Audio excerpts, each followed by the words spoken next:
first half of the mile done. It's gonna be a long journey. You know, life's a funny thing. Some of us are dealt some pretty cruddy cards, and then we're expected to just grow up, normal. That leaves a lot of us to struggle as we navigate through life's difficult times. And if you're anything like me, you have no idea what the hell normal is. Welcome to the Wishbone podcast with me, your host, Kaua'i Ohana, as we discuss and share our life stories in hopes of helping each other out. So if you got 30 minutes, let's talk about it. I'm back.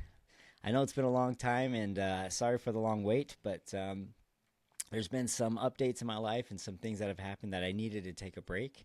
I actually took a break from both channels and really just focused on my inner head, my inner space, and my personal life. So last year was a very, very difficult time for me. I would say in my adult life, it's definitely one of the hardest years I've had. My ex and I, it's been very, very difficult. I haven't been happy at work. I haven't been happy in my personal life. And part of the reason why I created the podcast was a way to vent these feelings and to kind of find catharsis, and a way to kind of circumvent the fact that it's so difficult to find therapy here on the island. And it definitely was helpful, and it continues to be helpful. It allowed me to have conversations with my sister that I didn't necessarily think I could or even thought of having. But I will say it was so difficult, and I think you can tell in those episodes, it was so difficult for me to sit in front of a camera and really just focus on the negative of my life and kind of make that the center point of my show. And so it was very difficult, and I couldn't see myself continuing to do that. Now, I know we had some talks about having a interview with my cousin and her life, and she's going through quite a bit right now, so she actually withdrew, and she's not ready for the interview right now. However, she has given me her blessing to talk about her story and kind of the news stories that were out about the time that my aunt was arrested and her eventual death and whatnot. But and that is coming. But I really wanted to create a show. This was from the genesis of the idea. Create a show that focused on perseverance, and even though we suffer, what we can get out of suffering. And so I find it much easier for me to talk about positive things and then reflect on some of the negative things that allowed me to get to this space. And so this is much easier for me to do. It's not so much just poor pity me, which may or may not have been what was presented or came across, but I have a much easier time with this format. So be ready for that. There have been some interesting things that have happened. So a month now has gone by, and since I created this goal for myself, and it's going to be very interesting to see how this progresses. But 4 weeks ago, I was celebrating my 39th birthday, and it got me thinking about this hunting trip I was on several years ago. I can't remember if it was before or after I broke my back. But the reason I bring that up is because if it was after I broke my back, then I pretty much was a badass, to be honest. If it was before my back, I'm not sure if I'm in that same shape. So basically, I was on this hunting trip with a great group of guys, and one of the guys had shot a really, really nice kind of awesome buck, and I ended up carrying a hindquarter out on my back, about 240 pounds, all the way back to the car. And a lot of the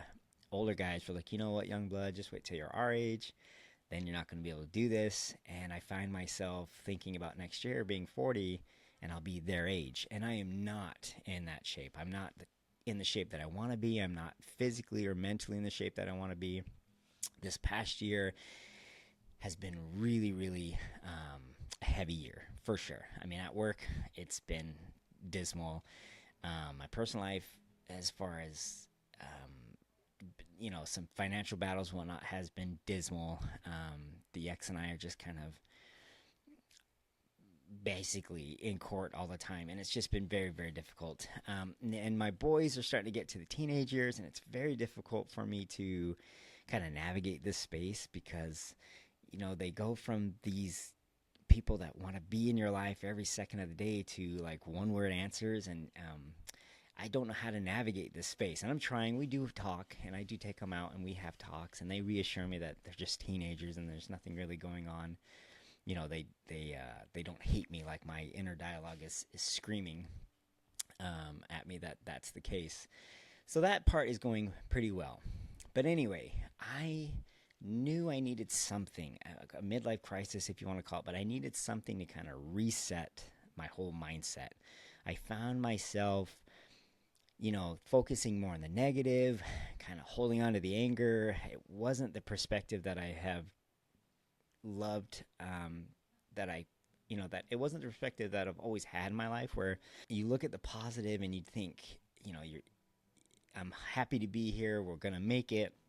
It was more like I just was falling into this mindset that I didn't like, I didn't want, and I knew I needed a reset. And the best reset that I know of is to suffer. Again, I really feel like there's a lot of benefit to suffering. Suffering kind of gives you a different perspective and paradigm on life, and that's what I needed. So, long story short, I challenged myself that next year on my 40th birthday, I would run 40 miles during my birthday week. So that is roughly 6 miles a day. And then I would run my birth year in miles, so 1,985 miles by the end of 2025. And I thought this was an amazing goal. I think it's going to be fantastic. Now, I am a runner. I did cross country in high school, even through college. I used to run all the time. I used to run 5 miles every morning typically. And then we got heavily into calisthenics. And then, life happens. My boys got older. Management duties at work kind of took over. Blah, blah, blah, excuse. And here we are now. So I found myself drinking really, really heavily, trying to really run away from whatever issues and stress that I was going through. It got bad enough that on my mom's birthday last year, I decided to, actually, on my mom's death anniversary, I decided to stop drinking. So I had gotten some pretty bad medical news, and the doctor basically told me that I needed to stop drinking. Initially, he thought the test was wrong. There's no way that these values were so out of whack. I retested, and sure enough, they came back the exact same. And he was like, damn, maybe you should stop drinking. And so I stopped drinking. That lasted about 8 months. And while I wasn't running away from my problems anymore through substance abuse, I was still struggling, with this new perspective that I had that was very dismal, very tunnel visioned. And so I did start drinking again. The doctor told me, you know what, it isn't actually necessarily based on the alcohol consumption. You being an OI patient, your liver produces a lot of these values because of the OI. So he put me on some medication to help lower my blood pressure and to lower my cholesterol. And I'm thinking, oh my gosh, like I am not as fit as I think I am. So this running goal to me was perfect. It was going to challenge me. It was going to put me through the ringer and hopefully get me to that perspective reset that I'm looking for. And so I'm telling people at work and kind of just sharing my new goal. And one of my friends was like, you know what? 40 miles in a week is kind of weak. Like maybe you should do 40 miles in a day. And he might have been saying it jokingly, but I was like, nah, that's crazy. Okay, I'll do it. And so now it's switched from 40 miles in a week to 40 miles in a day. Those of you guys who know Kaua'i, the Kalala Lookout is a very famous lookout at the top of Waimea Canyon. And I'm going to be running with my hands on the rail, starting off there, the 18 miles down the canyon, which is all downhill. And we'll talk about kind of the concerns I have. And then another 22 miles to my home. And that will be really my first ultra. I've done 2 normal marathons when I was much younger, and they kicked my butt. I did them in 6 hours, I believe. I have a hard time remembering, but it wasn't a very good time, but it definitely kicked my butt. So that's the new direction. I want to kind of talk about my journey and my goal on this running journey to some ultras and talk about how my life has brought me to this point. And I would love to continue doing interviews and whatnot, talking to different people and their perspectives and their background, and maybe really make it kind of fitness based, maybe perhaps. But by far, I am not a fitness expert or anything like that. But I do think that running is accessible to anybody. And I have to give a shout out to my brother Mike.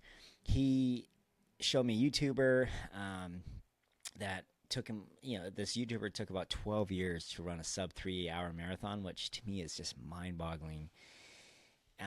But running is accessible to anybody. And so with that being said, even though I have OI, even though I'm suffering this injury from last year, which we'll talk about, we're going to do it. So it's going to be very exciting. I really am really happy to kind of bring this show back on in this new format. And we'll go from there. But I will say what's interesting is I was telling my dad that I'm going to be running, and he was saying things like, he wishes he was here to run with me. But growing up, he was always a runner. I remember him telling me he was called Gazelle as a kid, as a nickname. And he would run in like loafers. He would run in business shoes. He would run in all kinds of things, but he would run. He was always a runner. And I remember a few times running with him, and then he would just kind of kick it into high gear and just leave me way behind. But I never took it like a bad thing. I just always remembered him flying away from me just superhumanly fast, and thinking, yeah, Dad, I get it. That's awesome. And so that was something that it was kind of cool to kind of touch back on with my dad, knowing that we have this kind of tumultuous past. But it was very, very cool to touch back on that. So moving on, we are going to be talking about this run. So after Mike sent me this video, my research really started to open up into what's called Zone 2 running. And I had never heard of Zone 2 running. Basically I'd never heard of it. And so I kind of fell down the rabbit hole, and I fell deep. And Zone 2 running isn't a new thing. It's actually an old school thing that a lot of people are starting to realize the benefits of what this old school thought was. So there's this doctor out there, Inigo San Milan. He kind of really popularized the idea and kind of cemented in the science behind Zone 2 running. And essentially, now again, I'm not an expert, but I'm very, very jazzed about this whole thing. And I can definitely see where my deficits have been underlined due to me not doing this type of training. So for those who don't know, Zone 2 running is basically, it depends on your heart rate, okay? So depending on who you talk to or what discipline of exercise you're in, whether it's cycling or running or whatever the case is, you can have as many as 3 zones to as many as 6 zones, or 7 zones, 11 zones. But typically there's 6 zones. So your first zone is your just normal heart rate, pretty much your just standard baseline if you're not doing much. Zone 2 is about 60 to 70% of your max heart rate. Zone 3 is 70 to 80, Zone 4 is 80 to 90, and Zone 5 is 90 to max heart rate. And so there's several ways to get max heart rate. We're going to be talking more about these things, but typically what you do is you'd go to a lab and they would test you. They would get your lactate levels, and they'd also get your threshold levels and different things like this to really kind of dial in what your max heart rate is and what your different zones are. Another thing you can do is run a really, really hard 5K, and the last 3Ks you're just going to average your heart rates and then put it into this website, which we'll talk about. They've done the algorithm that breaks it down, and that's a lot more accurate than the last method. And the last method, which some people say it gets pretty close, some people say it's just a stupid idea, no one really knows, so take it with the grain of salt. But you can take 220 minus your age and then times it by the different zones. So 50 to 60 would be 0.5, 0.6. You could times that number by 60 to 70, 0.6, 0.7, and that would get you a rough idea. And then so there's so many benefits to Zone 2 running. It's really what's called your aerobic base. It really develops your endurance fitness. It develops a lot of the slow twitch muscle fibers, which is so interesting. Anything above Zone 2, you're actually working on fast twitch muscles for the most part. Fast twitch muscles use your glycogen, your carbs as a fuel source, and as a result, they produce a lot of lactate. Lactate can help or can produce a lot of cramps, and actually has to slow you down if you hit your lactate threshold. If your body's not able to get rid of lactate, then you actually have to slow down in order for your body to get rid of it. It actually inhibits your body's movement. Slow twitch muscle, on the other hand, is the only muscle that actually uses lactate as a fuel source and can flush your system of it. So you need a lot of slow twitch muscle in balance with your fast twitch to help you get rid of lactate. Now, anyone who's an OI person can suffer from muscle cramps that are debilitating. It is the worst pain I've ever been in my life, like full-on body sweat. It feels like it's going to rip my leg in half. The idea of being able to handle these cramps better is a game changer for me. Like, I'm on board 100% right away. It also helps that your aerobic stage is where you're burning fat. In your aerobic stage, they use fat as a fuel source. Your mitochondria do. And when you're training in the aerobic zone, it actually helps build more mitochondria. It makes them more efficient, and it makes it burning fat much more efficient in this system, which is crazy. It's amazing. When you get into these higher fast twitch needs and these higher zones, they're going to use glycogen, which is essentially carbs, because it's a much easier fuel source. And so the higher fast twitch demands are going to use an easier source, and then the result is lactate. So again, I might have gotten some things a little mixed up there. It is very, very cool science. We'll get into it more as we progress through this, but week 1 is very exciting, very daunting. The idea of running 40 miles is kind of nerve-wracking for sure. I'm very, very nervous. I was talking to another friend, and they said, you're not only taking on the challenge, you're taking on a whole new lifestyle, and that kind of really brought it home for me. I'm going to be adopting a whole lifestyle. Like, I'm going to have to stop. I'm going to have to start training much more intensely, or at least dedicate my life to this if I want to see it through. And I've always enjoyed running, and so I'm very excited yet scared about the idea of doing this. You know, when I was running a lot, I just enjoyed the freedom. I loved it. I never found myself hindered. But as I got older and started to run less, then, of course, the effects of, an unathletic approach to things was starting to compound, and running became a chore. It wasn't this freedom anymore. It was this struggle. And one thing I've really, really noticed is that I really feel that I've depleted my aerobic base. So when I was cross country, or any kind of mentality that was driven into my head to be a better runner, was always in the sense of either beating your time, so faster, or beating your distance. And it was always the case of, do you want to be a faster runner? Run faster. However, aerobic zone 2 training starts out with complete humbleness. Like, you have to let go of ego, because you have to stay in this certain zone. You have to stay in your zone 2 heart rate, otherwise you're not getting the benefits. And I really feel like I depleted my zone 2, because any time I try to run just a little bit, my heart rate jacks up. Now, I can run really fast. My fastest mile, and I'm sure I can improve on this, was just a little over 6 minutes a mile. That's great to me. I feel like that was pretty fast. And when I would cross country run, same thing. I would run, like a 50-minute 5 mile, which is great. I think that long term, that's good. I mean, I don't remember my exact times, but obviously these things are going to improve. But with that being said, you have to stay in this heart zone. And so, knowing me, I am very egotistical. I know I'm going to push myself. So with that being said, I want to do this right. I want to go by the numbers and let the numbers dictate how and when I go and do these different things. So my very first goal, honestly, will be to run the 40 miles in a day, right? Which is mind-blowing. And then eventually I would like to run from Kaua'i Lookout to Kaua'i Beach, which is the end of the road. So there's on the map, you'll see here there's a 16-mile gap between Kaua'i Lookout and Kaua'i Beach, but that's a very rugged 16 miles, by the way. It's life threatening. It's tons of tall cliffs and whatnot.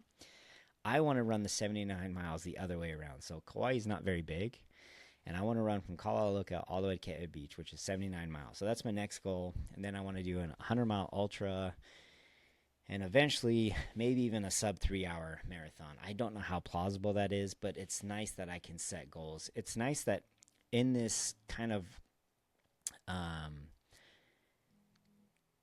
pursuit of catharsis, that I don't have to hit a goal and be done with it. Basically, running is one of those things that you can hit a goal and you're not done yet. You could always chase the next goal and be better, and it's not something that you can stop doing and pick back up easily. If you stop doing it for even a little bit of time, maybe even a month or two, you have more work to get back up. Like, you have to earn those miles back. You have to earn those times back. And so with that being said, that's what we're going to be doing on this show. I just wanted to let you guys know that's where we're going to be going with it. And we'll be doing weekly follow-ups, kind of see how the progress is going. And I just appreciate you guys following me on this journey. And if any of you want to run with me, for sure, look me up on Strava, Luca Ohana. I would love it if you did. We kind of have a really cool organic movement going on at work, where I have people who are coming out of the woodwork saying, hey, one guy shattered his leg and he's starting to run again after 5 years. I have some other people who are starting to run, and it's been very, very cool. And I just enjoy this movement and this progress. So join me along and tell me what you think. And otherwise, we'll see you guys out on the trails. Well, that's it, folks. Thanks for stopping by. Make sure to check out the show notes. As always, let's give them something to smile about, and we'll see you guys next week.